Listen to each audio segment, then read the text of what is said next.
Saudara, kesaksian keluarga Yosua di sidang Sambo kali ini menjadi menarik karena menjadi pertemuan pertama antara orang tua almarhum Yosua dengan Verdi Sambo dan Putri Chandrawati. Orang yang dulu jadi atasan anaknya tapi kini jadi terdakwa pembunuhan. Bagaimana arti pertemuan ini kita bahas bersama Roni Talapesi, kuasa hukum Eliezer. Bung Roni, selamat malam. Selamat malam, Mbak. Kita juga akan sapa Kirdi Putra, pakar mikro ekspresi. Sebelum saya ke Bung Roni, saya ke Pak Kirdi dulu. Pak Kirdi, apa saja yang Anda tangkap dari jalannya persidangan hari ini? Selamat malam semuanya. Jadi persidangan hari ini itu kan makin menarik nih sepertinya nih, dramanya keren gitu. Soalnya ada kalau dari bapak ibunya Yosua ya kita tahu lah, mereka benar-benar tampilan ekspresinya itu dilihat dari wajah, tarikan wajah, bibir, samping bibir, sampai alis segala macam itu sudah jelas bahwa ini sadness, sedih, beneran sedih udah, gitu ya. Bahwa sang bapaknya Joshua itu berusaha untuk menahan, berusaha untuk tampil tegar, tapi enggak, tetap kelihatan. Tarikan guratan-guratan wajahnya, tarikan samping alis, kemudian samping bibir, alis semuanya itu menunjukkan bahwa dia juga sedih sama seperti sang istri. Nah, yang menarik adalah sepanjang proses kan PC dan FS ini nggak berani melakukan paparan visual, nggak berani melihat langsung ke arah kedua orang tuanya Yosua, gitu ya. Nah, menghindari paparan visual ini bisa berarti misalnya untuk mencegah munculnya katakanlah emosi yang di dalam hati mereka, gitu. Apakah itu jadi kemudian sedih, apakah kasihan dan lain sebagainya. Tapi begitu disebutkan permohonan maaf, buat saya permohonan maaf yang disampaikan oleh FS ini permohonan maaf bersyarat gitu loh. Permohonan maaf yang bukan permohonan maaf, ini adalah menyatakan sebuah alasan. Kenapa saya berani menyatakan hal ini? Permohonan maaf yang tulus adalah menyatakan siapa yang minta maaf, kepada siapa minta maafnya, dan alasan kenapa minta maaf. Nah, sementara yang disampaikan oleh FS ini siapa minta maafnya jelas, dia minta maaf betul kepada siapa, kedua orang tua Yosua, juga benar tepat. Tapi begitu disampaikan substansi permohonan maafnya, tidak disampaikan bahwa kemudian terjadi istilahnya bahwa dia menembak Joshua, titik, bahwa dia kemudian membuat nyawa Joshua melayang misalnya, diperhalus seperti itu. Tapi kemudian disampaikan alasan bahwa saya waktu itu nggak bisa menahan emosi dan saya melakukan itu karena perbuatan dilakukan oleh Joshua. Itu buat saya itu alasan, kembali lagi dari awal kalau kita lihat tidak beranjak polanya. Nah, berbeda dengan Ibu PC.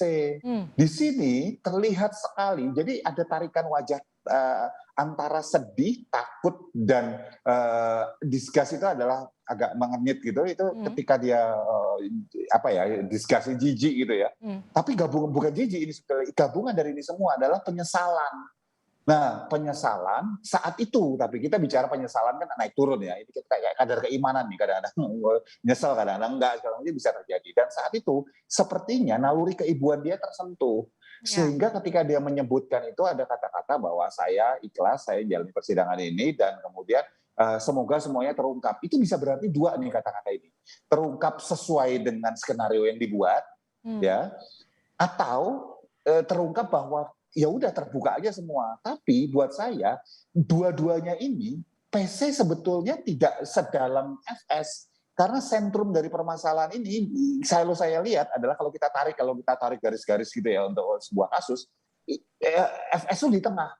Sementara almarhum J, R, Ma'ruf, Kuat Ma'ruf, kemudian Siti dan termasuk Ibu PC itu di pinggir-pinggirnya nih. Jadi sebetulnya yang tahu puzzle-nya ini lengkap ini adalah FS. Di mana Ibu PC sebetulnya kalau dari awal tidak mau terlibat, sebetulnya harusnya sih menurut saya tidak perlu ada drama-drama seperti ini. Tapi udah kepalang tanggung ya sudah. Oke, tapi kan kalau kita lihat nih mereka berdua minta maaf sambil baca teks. Seperti yang tadi Anda katakan, mungkin ada emosi-emosi yang tidak mau offside begitu, tiba-tiba keluar di persidangan. Apa yang kemudian Anda baca dari dua hal yang berbeda? Tadi kalau Sambo minta maaf sambil baca teks tapi tetap menyalahkan Yosua, PC justru sebaliknya, tetap baca teks tapi sambil menangis. Jadi kalau yang Sambo, kita lihat deh, FS itu dari awal kepercayaan diri dia itu tinggi sekali, luar biasa. Nah, kepercayaan diri tinggi itu bisa karena tiga hal nih, ya sederhananya. Satu, bahwa dia benar-benar tidak bersalah. Ya kalau benar-benar tidak bersalah, nggak ada Joshua yang meninggal gitu aja gitu ya. Oke. Ini bisa kita hilangkan, kita coret dari sini, dari equation, dari persamaan. Yang kedua adalah karena dia terbiasa menjadi seorang perwira polisi yang bintang 2, yang artinya tahunan dia sudah biasa berhadapan dengan para pelaku tindak kriminal, biasa menekan orang, biasa kemudian menghadapi berbagai macam kegiatan, sehingga memang respon dia terjaga. Atau yang ketiga, ada sesuatu atau seseorang yang menjadi pijakan dia, pegangan dia, sehingga dia masih sangat yakin bahwa posisi dia masih aman. Nah ini yang harus menjadi pertanyaan kan, kalau ada sesuatu atau seseorang, apa nih, dan apa kartu truf yang masih dia pegang, gitu loh. Nah sementara Bu Pece, R, Kuat Ma'ruf, kemudian Siti, kan tidak memegang ini. Jadi wajar mereka lebih emosional jadinya. Buat saya itu yang bisa kita lihat. Nah, kalau baca itu sebetulnya mereka pasti sudah semua bentuk yang kalau kita bicara persidangan, bentuknya katakanlah press conference sudah pasti dirancang duluan. Oke. Tetapi yang satunya offset gitu aja. Pak Kirdi, kalau tadi Anda katakan kan dari Putri dan Sambo, Sambo lebih tenang, lebih percaya diri. Saya mau tanya, ada nggak sih raut penyesalan dari wajah Sambo yang Anda lihat? Kan kita harus melihat berdasarkan fakta ya. Sejauh saya melihat, belum ada gabungan perasaan takut, sedih, dan jijik gitu ya istilahnya yang menyatu jadi satu yang bisa kita sebut sebagai regret gitu misalnya. Dan kalau ini belum saya lihat, artinya saya cuma bisa bilang berdasarkan apa yang saya lihat, saya tidak melihat itu di FS. Oke, saya ke Bung Roni. Bung Roni, Anda tadi melihat bagaimana permintaan maaf dari Sambo dan juga Putri. Kemarin Eliezer, klien Anda juga minta maaf, tapi versinya beda. Kalau Eliezer nampak terlihat lebih bersungguh-sungguh karena bersimpu di depan orang tua dari Yosua, ini tidak dilakukan oleh Sambo. Dan yang menarik juga kemarin di persidangan, Anda terlihat terekam kamera banyak berekspresi tertawa melihat pernyataan dari Susi. Saya mau tanya, apa yang membuat itu menjadi lucu buat Anda? Ya Mbak Liviana, yang pertama kan terkait dengan permohonan maaf dari Richard Eliezer Baradae. Ini kan saya mengikuti proses ya. Yang di awal yang pertama kan menulis surat. Kedua permohonan maaf secara langsung ya sebelum sidang dimulai pada sidang yang pertama. Yang ketiga sebelumnya memang dia sudah sampaikan kepada saya ketika hari Minggu selesai beribadah mau sampaikan secara langsung. Karena untuk meringankan beban dari keluarga almarhum Joshua dan juga meringankan beban dari Richard Eliezer tersendiri karena mengalami trauma ya dengan proses yang dihadapi ini terlalu muda, kemudian bebannya terlalu berat, harapan keluarga, hal-hal seperti itu. Saya bilang ya udah silakan, itu kan kamu harus sampaikan secara tulus. Dan kemudian waktu persidangan yang kedua, Baradae atau Richard Eliezer langsung menyampaikan permohonan maaf kepada keluarga dan kami bersyukur bahwa keluarga menerima permohonan maaf dari Baradae Richard Eliezer ini dengan baik, menyampaikan bahwa kamu masih muda dan kami menyadari bahwa kamu itu di bawah perintah. Hal-hal seperti itu membuat positif untuk klien saya ya, terutama dalam menghadapi persidangan yang masih panjang ini. Yang kedua Mbak, yang terkait dengan pemeriksaan Saudara Susi kemarin, memang kami dibawa dalam suasana yang apa ya boleh dibilang ya karena jawabannya tidak konsisten, tidak sesuai dengan BAP. Kemudian ketika ditanyakan hal yang simpel tidak bisa menjawab, tetapi kalau ditanyakan soal kronologis bisa bicara soal secara lengkap, secara utuh. Nah itu yang menjadi kami kadang-kadang. Tetapi kami kemarin mengkoreksi terkait dengan pernyataannya Saudara Susi yang menyampaikan bahwa di Magelang Richard Eliezer itu sempat naik ke lantai 2, kemudian Saudara Susi menyampaikan bahwa Joshua, almarhum Joshua dengan Saudara Kuat Ma'ruf itu berantem di bawah tangga ya, di tangga di bawah. Dan kami menunjukkan video mengenai Dena rumah di Magelang berdasarkan video yang pernah ditunjukkan oleh pengacara Ferdi Sambo. Nah, di situ kan kelihatan sekali bahwa tangganya itu kan letter U, jadi tidak bisa terlihat dari lantai 2 itu ke bawah kalau ada kejadian apa kalau seandainya. Nah ini yang menjadi bukti yang kemarin kami sampaikan ke majelis hakim sehingga majelis hakim melihat itu.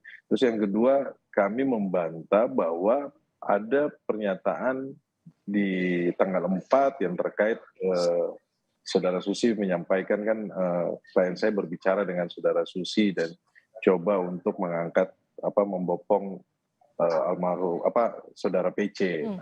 Nah, kemudian terus mengenai di tanggal 6-nya juga, tanggal 7 yang menyampaikan bahwa klien saya bertanya sama Susi, padahal kemudian Susi menjawab dengan ada pembicaraan ya, ada menjawab, tetapi faktanya adalah ketika Richard Eliezer bertanya kepada Susi ada apa, Susi hanya menangis saja. Itu yang kemarin kami bantah. Dan kemudian juga pun disampaikan oleh saudara Susi bahwa isolasi mandiri itu bukan di rumah Bangka tetapi di rumah Duren 3, itu kami bantah. Tetapi ketika dikonfrontir dengan saksi dari ajudan, akhirnya semua ajudan menyampaikan bahwa isolasi PC dan FS itu di rumah Bangka, sehingga Susi menarik pernyataan di keterangan dia sebelumnya. Seperti itu Mbak Livia. Pak Roni, tapi kemarin pasca persidangan ketika berdiskusi dengan Eliezer, apa yang kemudian Eliezer katakan soal kesaksian Susi ini? Ya, memang yang disampaikan oleh Richard Eliezer bahwa ini kesaksiannya banyak bohongnya, tidak benar. Itu makanya kemarin kami mempertegas. Tapi perlu kita sampaikan, sebenarnya kami kasihan juga terhadap Susi ini ya, saudara Susi ini, karena dia cuma sebagai asisten rumah tangga, kemudian kelihatan sekali bahwa dia tertekan dalam arti harus berskenario menyampaikan sesuai dengan yang mungkin dugaan kami kan ada yang mengarahkan kan, tetapi kasihan juga. Jadi kami sebenarnya tidak mau juga ini saudara Susi ini diproses secara hukum, tetapi ini menjadi pembelajaran bahwa untuk saksi-saksi ke depannya jangan berkata palsu, bersaksi palsu atau berkata bohong, karena ini ada sanksi pidananya. Kenapa? Ini karena terkait dengan kehidupan orang gitu loh. Itu yang harus kita sampaikan. Jangan berpikir hanya diri sendiri, tetapi harus berpikir juga bahwa yang ada terdakwa yang sedang memperjuangkan nasibnya dia, memperjuangkan keadilan, itu perlu diperhatikan juga oleh saksi-saksi. Makanya saksi yang dihadirkan ini kan kita menggali secara penuh ya, secara utuh ya, karena kalau di berita acara pemeriksaan kan mungkin belum secara sudah utuh, tapi perlu kami gali lagi lebih dalam. Nah, tapi kemarin yang menarik kan yang menggali ini kan majelis hakim sama jaksa lebih banyak. Kami pengacara hanya melengkapi karena semua pertanyaannya sudah ditanyakan oleh majelis hakim. Iya, Anda melengkapi sambil ketawa-ketawa, itu yang membuat kita menarik juga menontonnya. Ini apa sebetulnya yang terjadi? Jangan-jangan ada beda versi yang terlalu jauh antara yang versinya Eliezer dengan apa yang disampaikan oleh Susi. Ini nanti jadi pertanyaan saya ke Pak Kirdi. Pak Kirdi, kalau kita lihat dari kesaksian Susi kemarin, berkali-kali dikatakan hakim banyak bohongnya, berbelit-belit, sedikit-sedikit dibilang nggak tahu. Tapi ada beberapa pertanyaan yang nampaknya bisa cepat dijawab, tapi ekspresinya bingung. Kalau Anda sendiri, apa yang Anda tangkap? Jadi kalau misalnya kita bicara tentang prinsip dasar, kalau misalnya bicara investigasi, menggali dari seseorang, ini teman-teman di kepolisian, gitu ya, teman-teman yang berhubungan dengan misalnya auditor, misalnya atau investigator, semua orang yang bergerak di dalam interview dan pemeriksaan, itu sudah biasa menghadapi ketika seseorang itu menyembunyikan sesuatu. Itu paling pojok kalau dia sudah tersudut itu 3 hal yang dia lakukan. 1, diam. 2, mengatakan saya lupa. Atau mengatakan saya tidak tahu. Ini senjata pamungkas nih. Gitu ya. Dan itu banyak sekali keluar dari kata-katanya yang disampaikan oleh, dan itu banyak sekali kata-kata yang disampaikan oleh Susi. Nah, menariknya adalah sebetulnya kita bisa melihat ada pola yang berbeda. Ada pola-pola di mana Susi ketika dia diserang hakim, ditanya apakah masuk akal gitu ya, apakah kemudian kamu bohong, jangan bohong segala macam gitu, dia itu diam. Tapi ada waktu ketika dia kemudian ditanya tentang ajudan, masa kamu nggak kenal ajudan, terus kemudian kamu disuruh untuk, nah dia menyatakan tidak yang mulia dengan cepat gitu loh. Jadi kalau kita bicara bahwa katakanlah kita bicara tidak dengan yang mulia dengan cepat, konsep dasarnya adalah bahwa dia berarti punya beda respon terhadap yang mulia hakim nih. Jadinya apa? Yang pertama, kenapa dia nggak berespon aja kalau menurut dia yakin dengan versinya dia, kan gitu. Jadi artinya menurut saya bahwa kata-kata yang disampaikan di awal itu yang seperti disampaikan oleh Bung Roni tadi, kronologis segala macam, karena udah hafalan. Begitu ditanya secara improvisasi oleh hakim, dia memilih diam daripada menutupi sebuah kebohongan dan kebohongan lainnya. Tapi kalau kita lihat dari ekspresinya Susi yang keluar ini nampak jelas apa yang kemudian Anda bisa lihat. Ini muka tertekankah atau muka justru menghafalkah seperti yang tadi Anda katakan, lebih banyak mana melihatnya? Karena kalau kita sama-sama tahu kemarin Susi kan juga sempat bilang ketika di BAP dengan polisi dia takut ketika di BAP sehingga kemudian banyak pertanyaan-pertanyaan yang dia lupa. Ini juga kemudian dijadikan alasan ketika di persidangan. Kalau Anda melihatnya ekspresi Susi lebih banyak yang mana? Tertekankah? Bahwa kata-kata Susi bahwa dia tertakut ketika di penyidik segala macam itu wajar, masuk akal. Banyak orang kok sama kayak dia sehingga lupa. Tetapi kan yang kita bicarakan pola dia menjawab ketika di depan majelis hakim. Nah, ketika dia menjawab, kalau dibilang banyak orang misalnya bilang kok tenang sekali, betul dari ekspresi wajah di awal kelihatan tenang.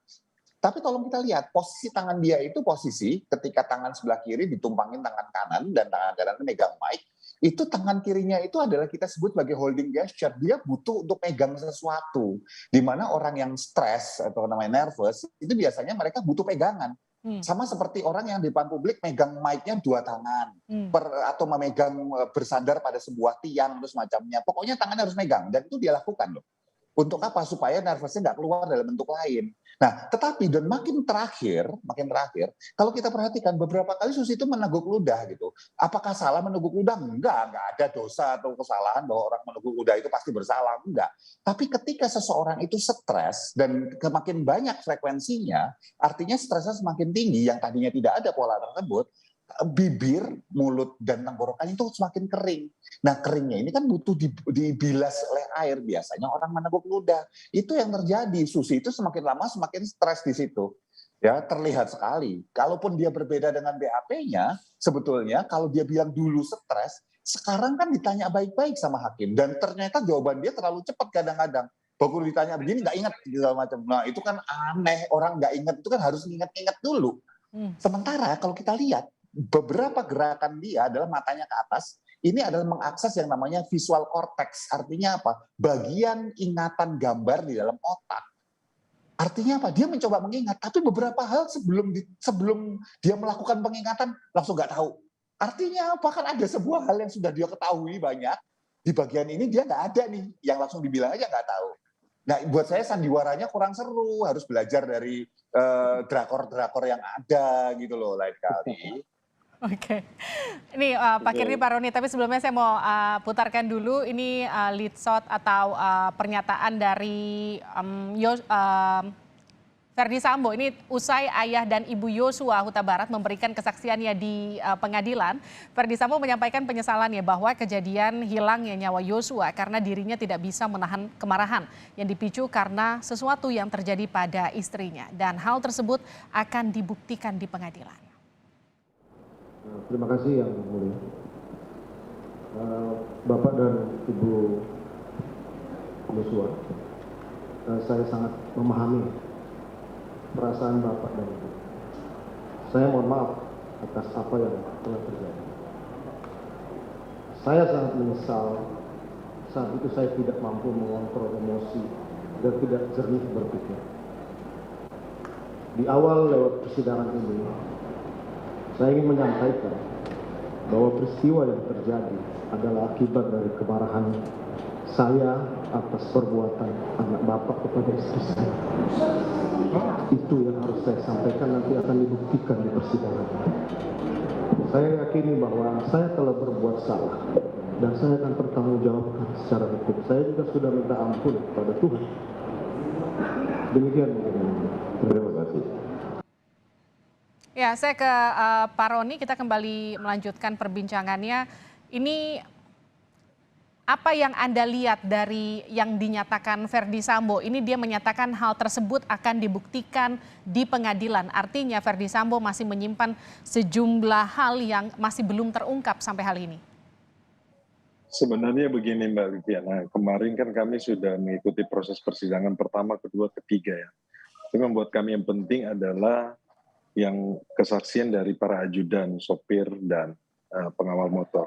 Itu sangat baik untuk Richard Eliezer ya, menjelaskan mengenai bahwa Richard Eliezer ini patuh dan taat karena situasinya mereka patuh dan taat juga, tidak berani menolak perintah dari Verdi Sambo. Kemudian ini menegaskan bahwa klien saya juga tidak ada mens rea. Kemudian terkait dengan kejadian di Duren 3 itu sudah sangat jelas. Jadi saksi-saksi ini menjadi saksi yang menjadi saksi petunjuk ya.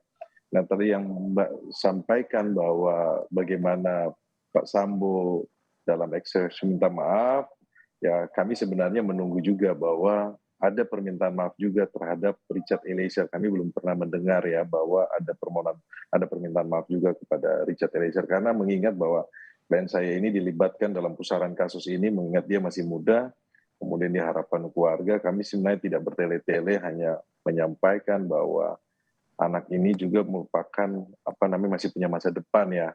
Kita berharap bahwa sikap yang ditujukan oleh Verdi Sambo, oleh saudara FS hari ini juga pun nantinya buat klien kami untuk Richard Eliezer juga pun bisa menyampaikan bahwa memang dia akan bertanggung jawab. Itu yang kami tunggu sebenarnya Pak Sil. Karena mengingat bahwa klien kami ini adalah orang yang tidak mampu, kemudian orang yang masih muda, ya mungkin publik sudah tahu lah mengenai profil dari Baradae ini ya. Dalam kasus ini dia hanya berdasarkan perintah, tetapi walaupun mereka membantah atau apa ya silakan saja, nanti kita buktikan juga di persidangan kan.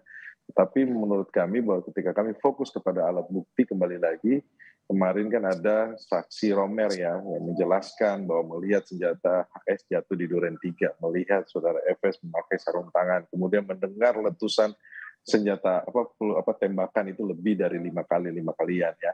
Karena kalau ditanyakan jeda penembakannya seperti apa, 3 kali itu yang pertama, kemudian ada penembakan lagi. Nah itu yang menjadi patokan kami bahwa kalau kita bicara fokus kepada pembuktian, kami juga pun yakin bahwa ada keadilan untuk Richard Eliezer. Baik, terima kasih telah bergabung bersama kami Bung Roni Talapesi dan juga Pak Kirdi Putra. Kita akan nantikan bagaimana jalannya persidangan selanjutnya, dan kalau tadi kata Pak Kirdi apakah ada drama-drama lagi nanti yang akan muncul di persidangan. Terima kasih.